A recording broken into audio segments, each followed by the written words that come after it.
Ladies and gentlemen, she's back in the house. Iyanla Vanzant. First of all, congratulations on Fix My Life. You're fierce, man.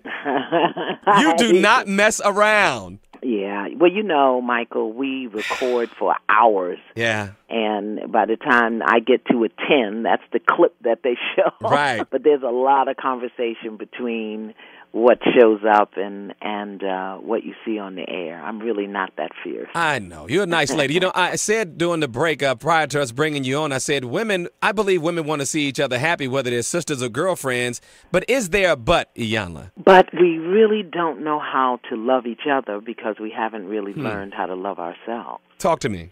So, you know, this competitive thing that we do with one another, the fear that if you get yours, I'm not going to get mine. The jealousy thing that we do is really based on our belief in lack. I think it goes all the way back to slavery days when they threw food at us, and if it landed on you, you got more than I did. I swear I believe it's a cellular memory that we have. All throughout, you know, that whole ancestral history, we still carry that memory in our DNA.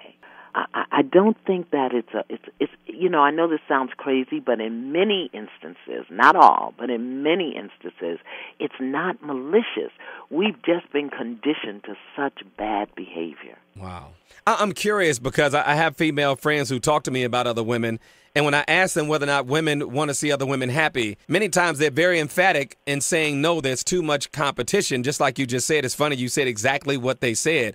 How do women get past that?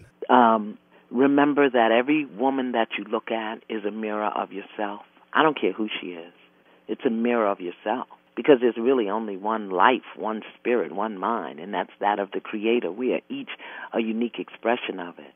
And if we get to the principle that what I want for myself, I want for my sister, and that when she gets it, it's only an indication that mine is close by.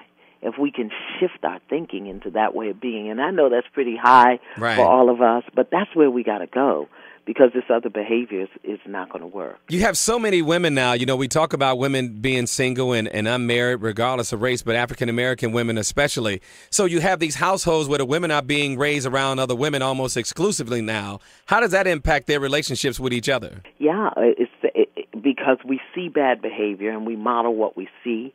We do what we're told. We either do exactly what we see or we do our very best to do the opposite. So if we see a woman who's very soft and gentle and it looks to us like people are taking advantage of her, we don't want to be that. We go to the hard end. Then if we see the hard woman who's rough and tough and gets everything she wants, you know, we'll either be afraid of that and go to the weak end or we'll model what we see. So it's really about educating ourselves. It's about educating ourselves to the truth of who we are. Women are the most powerful elements on this planet. We really are. Do you know, Michael, that everything we eat is feminine? We don't eat bull, we eat cow. We don't eat rooster, we eat chicken. We eat hen. Everything, the earth itself is a feminine energy. Everything that we eat, everything that nurtures life is feminine. We got to understand our power and stop being afraid of it. Wow, that's deep. Let me ask you this about abuse. We're going to have a show about this on Thursday. And Iyanla, I know that you've dealt with this for many years in your own life. Yeah. And I asked the question for the women who are abused and the men too. What happens that a person can justify that in their mind that they deserve that or it's their fault that they're being beaten? Well, not just beaten. You know, I'm equally as concerned about emotional abuse, about spiritual. I just had a show where there was spiritual abuse going on, you know, and it's the fear that if I don't have this, I won't get anything else. The fear that I can't really have what I want, so let me stay here. It is the belief that something is better than nothing. And then it's also the modeling. If we've seen it, if we lived with it, chances are we're going to end up with it. I don't know if I asked you this question before. The first time that a man puts his hands on a woman or vice versa, and that person accepts that they just been hit. Yeah. What goes on in their mind that they're not saying, oh, my God, I got to get out of here? Well, let me tell you what happened to me. I can only speak from my experience, and maybe, it's common. But I had been married about 4.5, almost 5 years when my husband hit me for the first time. So first there's shock and horrification, Right. There's shock and horrification. This is somebody you love, somebody you sleep with, somebody you bore his children. You all share money together. You've been through hard times and good times. So the conflict that comes up in the consciousness, A, how could this person I love do this to me? And then B, I must have done something to cause this. What did I do? And then C, you're like, oh my God, how do I leave somebody I love? And what about the second and third time? Well, because the first time I understand it. Yeah, okay. You want to believe that it's going to change. And my experience was that there were, 2 to 3 months, 6 months between the first hit and the second hit. Gotcha. And in that first 30 days after the hit, everything is great. He's doing everything. He's being wonderful. And so you want to believe it's changed. But then you start to you see the signs. If I say this, he swells up. Okay, let me back down. And it's such a vicious cycle. And if you have no money of your own, if you have nowhere to go, plus all of the fears that we talked about, you feel trapped. I felt trapped until I had found 2 words that saved my life. What's that? No more. Period. What about for men? Iyanla, we talk about abuse all the time, domestic violence and verbal and otherwise about women, but is it a different experience for men? No, I don't think. I think with both men and women, you also have the shame and the embarrassment. You really don't want anybody to know that you're sleeping with somebody that's going upside your head. That's ego, straight up ego. You have to deal with that. The men, I want to speak for a moment, if we can, Michael, to the men. Sure. It's a level of frustration. There's a level of rage and anger.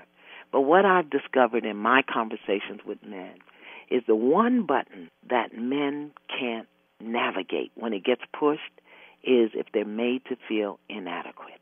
How about that? If a man is made to feel inadequate, he's going on the defense mode and he's coming after you. And a lot of men have shared that with me, and so I'm not making any excuses for it. I'm just saying if you're a brother and you've got that issue, if you have those things, get some help. I have a workshop coming up for men in December called Building a Solid We got to blow that up. That's important. Yeah, because it in these times, Michael, people are being pushed to the edge. Yep. And they're fighting not to fall over. Unfortunately, they're fighting the people they love. And inadequacy for men could be sexual, financial, Sexual, financial. If the woman, one of the things that in this day and age where women are making more money than men, and she throws up in his face how much she's making and what he's not doing. That's like a trigger, and it's primal. It's primal.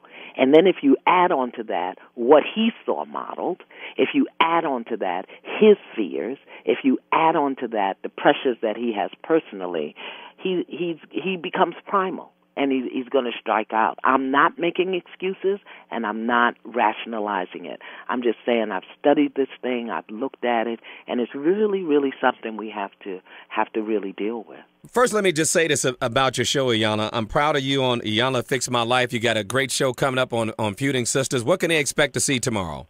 Well, it's how we break down, and this was the first time I had a guest walk off the show. Wow. She wasn't. The thing about this show is that all of our guests write to us. We don't look for guests. We accept their stories. They come to us, but then sometimes they're not ready, and that's okay.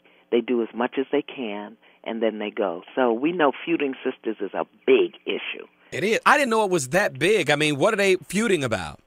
Competition, mom liked you best, what you did to me. And in this case, we had a mom who died, and then the sisters went to fighting over what was left. And, Michael, these are white women.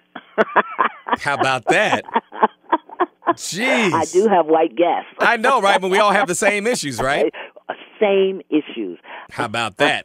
Thank you, Iyanla. Congratulations once again. Thank you, my love. Have a good day.